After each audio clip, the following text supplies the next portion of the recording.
Hi everyone, আজকে Facebook থেকে সম্পূর্ণ একটা নতুন শব্দের সাথে আমি পরিচিত হলাম। সেটা হচ্ছে ইউকের একটা আপু পোস্ট করেছিল। আপুটা বেশ মোটামুটি অনেকটাই পপুলার, আমাকে অনেক দিন ধরে চিনি। উনি পোস্ট করেছিলেন। তো এটা শুধু ইউকেতেই যে করা হয় তা না, এটা হচ্ছে অস্ট্রেলিয়াতেও নাকি করা হয়, তাও অনেক বছর ধরে।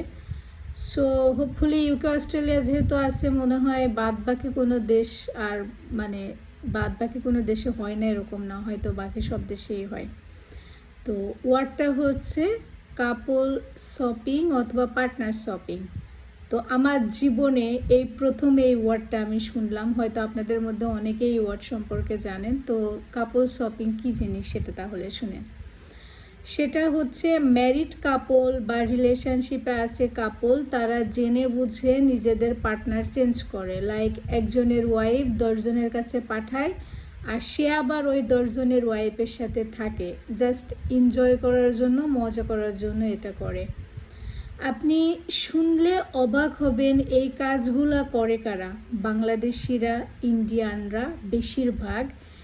ইভেন শুধু ওখানে আমি কিছু ঘাটাঘাটি করলাম, আপনার কমেন্ট বক্স চেক করলাম, তো ওখানে অনেকেই কমেন্ট বক্সে কমেন্ট করছে দেখলাম। ইউকেতে নাকি স্পেসিফিক্যালি একটা অ্যাপস আছে, যে অ্যাপসে হাজব্যান্ড ওয়াইফ চেঞ্জ করা যায়। লাইক কাউকে নক দিবেন, আপনি নক দিয়ে তারা তাদের ছবি আপনাকে দিবে, আপনি আপনার ছবি আপনাকে দিবেন, পছন্দ হলে চেঞ্জ করবেন। দেখা যাচ্ছে 2-3 রাতের জন্য বা 1 রাতের জন্য আপনার ওয়াইফ আপনি তার বাসায় পাঠিয়ে দিবেন, তার ওয়াইফ আপনি আপনার বাসায় নিয়ে আসবেন। এটাই হচ্ছে কাপল শপিং। সবথেকে ডিসগাস্টিং পার্ট হচ্ছে এটা যে অমুসলিমরা করে তা না, মুসলিমরা হিজাব পরে, বোরকা পরে, ওই লিস্টের মধ্যে এরকম টাইপের মহিলাও আছে যাদের ছবি, ইভেন হিজাব পরা ছবি ওই কাপল শপিং গ্রুপে অ্যাপসের মধ্যে ইউজ করা হয়। লাইক ওকে, এটা আমার ওয়াইফ, এই যে আমি পিক দিচ্ছি, হিজাব পরা ছবি।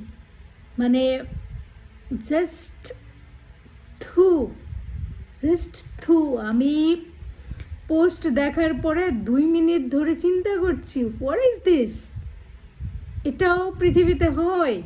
এমনও হয়? লুকিয়ে চুরিয়ে করে, সেটাও সে আলাদা, ওপেনলি অ্যাপসের মাধ্যমে ফেসবুকে পোস্ট দিয়ে হাজব্যান্ড ওয়াইফ চেঞ্জ করছে, মজা করছে। মনে হয় না এই ওয়েস্টার্ন কালচারের লোকগুলো ওপেনলি এগুলা করে। রে ভাই, তোমরা মুখে মুখে মুরিদ সাধু, আবার তলে তলে তোমাদের আকাম কুকামের কোনো শেষ নেই। আর প্রতিদিন নিউজ দেখলে কী যে সব দেখতে পাচ্ছি প্রত্যেকটা দিন। এই বড় বড় লোকগুলা, যারা হচ্ছে যে পোশাকের তলে নিজেদেরকে ঢেকে রাখছে, সারাদিন গলা ফাটিয়ে মরে, এই লোকগুলার মতো হাড়বজ্জাত, এদের মতো খারাপ পৃথিবীতে মনে হয় না আর একটা আছে।